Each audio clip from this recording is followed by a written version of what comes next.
on these big issues. All right, Michelle Bernard, you're looking back to South Carolina, and you see a headline there. Absolutely, David. My headline tonight is Time of Death, South Carolina. And what I mean by that is that the Clintons believed Toni Morrison when she said that Bill Clinton was the first African-American president. And what happened was they neglected the black vote. And when Senator Clinton lost South Carolina, she was so absolutely raw that they didn't see it coming. When Bill Clinton sort of wrote off the black vote and said, that's no big deal, Jesse Jackson won South Carolina, that was the beginning of the end for Clintons and their hold on the African-American voter population in this nation. If you remember, prior to Iowa, Senator Clinton had the black vote locked up. So this was not a death. This was a suicide. They lost the black vote, and when they lost that voting bloc, that basically was the death knell to her campaign. Right. It didn't hurt him in some of the bigger states, but it would hurt him overall. Smirk, your take on all of this. Her headline for the political obituary. In a word, leapfrog, David, as in that game that many of us used to play when we were kids. And what I mean to say is that perhaps the die was cast back in the day when all the states were jumping over one another in an effort to move forward their primary deadlines. Now, listen, remember, that was a time when the Clinton campaign looked as if it was invincible. And of course, now we know that it was not. In the end, this cost them the full attribution of both Michigan and Florida. And what I'm wondering tonight is perhaps when in a position of strength, the Clinton campaign could have asserted itself more to broker some kind of an accord to keep all those votes in her category. All right, Richard Wolff, my friend Richard, what do you see tonight? Well, David, she dismissed Seabiscuit. You know, it's one thing to ignore Obama as a sort of pesky challenger when he wasn't doing anything in 2006, but by 2007, he was a guy who was raising millions of dollars, getting tens of thousands of people to his event, and they should have recognized at that point he was a thoroughbred who was ready for a very long race. They didn't plan for the long race. They didn't take him seriously early enough. Why not? If you can nail it down to one reason, why not? Well, it comes back to this inevitability argument. They believed that there was no one who could touch them, and if they projected enough force and strength, remember how long they stuck with the strength argument, then everything else would collapse. And again, they didn't realize they had a strong contender running on the rails. You know, it's interesting. You read some of the accounts here. Barack Obama believed in a strategy that appeared shaky early on, but he stayed faithful to it. Hillary Clinton did as well. It just proved to be the wrong strategy. Focused on inevitability, focused on her experience. It did seem to make a lot of sense at the time. You know, I don't know that they started out in the right way, because here her strength was always clear. They were boxed in, I think, by some of their own ideas of what a woman candidate needed to do. Yes, good point. And their insistence on strength as opposed to saying, this is the person. Remember how they used to say, she's the most famous person you never knew? Well, the truth is, it took us till we got to New Hampshire to find out who she really was. And people didn't want to know a lot more about her. They wanted to know a lot more about Barack Obama, and he was able to fill all that in. Okay, a lot to get to tonight. We're going to take a break here, come back and look in Obama's war room tonight. He's talking in Virginia, heading out on the campaign trail. A lot going on here as he proceeds down the path. Does he do it without Hillary Clinton in his sights as a number 2? Later, your play date with the panel. Call us 212-790-2299, or you can email us at race08@msnbc.com. Race for the White House comes right back. The best of Joseph A. Bank. Handcrafted sport coats, only one. We are back on the race and going inside Barack Obama's war room tonight. Back with us, Michelle Bernard, Richard Wolff, Rachel Maddow, and Michael Smerconish, looking at tactics, strategy, money, and more. First up, a big financial advantage for Barack Obama that's going to play itself out here as we get into the general election. Look at some of these figures in terms of what he's raised. $272 million through April. Reaching out to Clinton fundraisers, raised $200 million for Clinton. If each donor, this was a Politico that looked at this, if each donor were to give $250, pretty modest, to Barack Obama, Obama could bank $375 million, $186 million a month, $47 million per week. If he could tap into all those donors, 1.5 million donors, he could raise $2.3 billion. All right, that's a little bit hypothetical. Now compare that to his opponent, John McCain. We go to the full screen here. You look at where McCain is. From September to November 4, McCain will have about $85 million to spend since he's decided to take taxpayer money to help finance his campaign activities.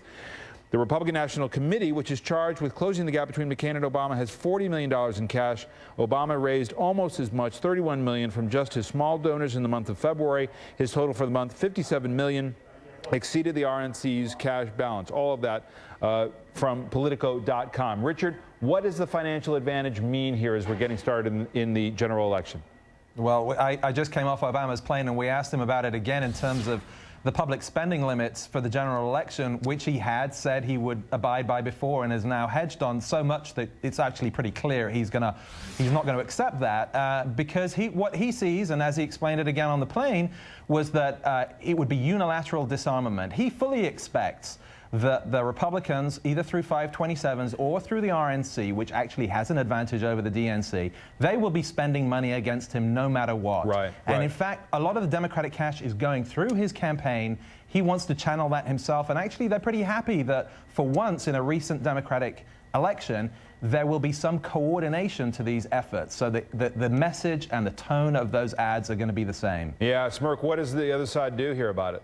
Well, the key for Obama, by the way, is early money, because ultimately there's going to be so much free media in this election that late in the game it may not have the impact that it will early on. David, what this does for Senator Obama, it allows him to introduce himself, to define himself before he's defined come the fall by those 527s. Remember, he's got to now go reintroduce himself to the remainder of the nation, not just the Democrats. Right, and as some have pointed out, a primary strategy is not a general election strategy. We'll get more on that.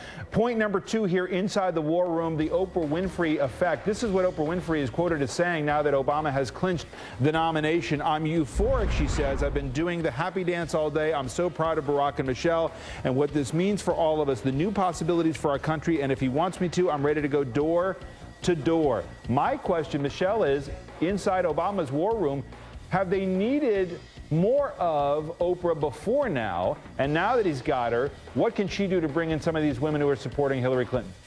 Well, you know, it was a slippery slope with the Obamas and Oprah Winfrey, simply because after she came out and she endorsed him, what we started to hear from a lot of people in public life was, is Oprah Winfrey going to do for Barack Obama what she's done for every author who has ever appeared on her show or been a part of Oprah Winfrey's book club? And he needed to do to win the Democratic nomination on his own. Now, that being said, he's got the numbers. He's the presumptive Democratic nominee. And should he decide not to select Hillary Clinton as his vice president, he's going to need Oprah Winfrey's clout to really help him with older white women who feel very discouraged by this by what has happened, and who really they don't like Barack Obama. They feel angry, and Oprah Winfrey, a lot of these women really revere her, and I think that she can help bring those voters to Obama's side. Maybe more importantly, better than Hillary Clinton could do so as vice president. Barack Obama's been speaking out. He sat down with NBC News' Brian Williams, anchor, of course, managing editor of NBC Nightly News, and talked about what he thinks is coming his way and what he's preparing for. Watch this. So far, at least, what we've been seeing from the Republicans is the attempt to paint me as a very risky choice as president. Partly around national security, but partly around cultural issues, and you know, he's got a funny name, and we don't know where he's coming from. You know, he may be, you know, not sufficiently patriotic. I think that's going to be the race they run. All right, Rachel, he may understand the problem. What's his solution? I think the solution is that he's got to define himself, as we've been talking about. I mean, that's why the financial advantage is so important, because Barack Obama, the great weakness that he has is that he is relatively unknown. That allows people to project their hopes onto him and allows people to project their sort of what they want to see from their country inspirationally onto him. But the Republicans will absolutely try to project the nation's fears onto him and try to make him seem scary. I think that's the one thing we can expect for sure from the McCain campaign.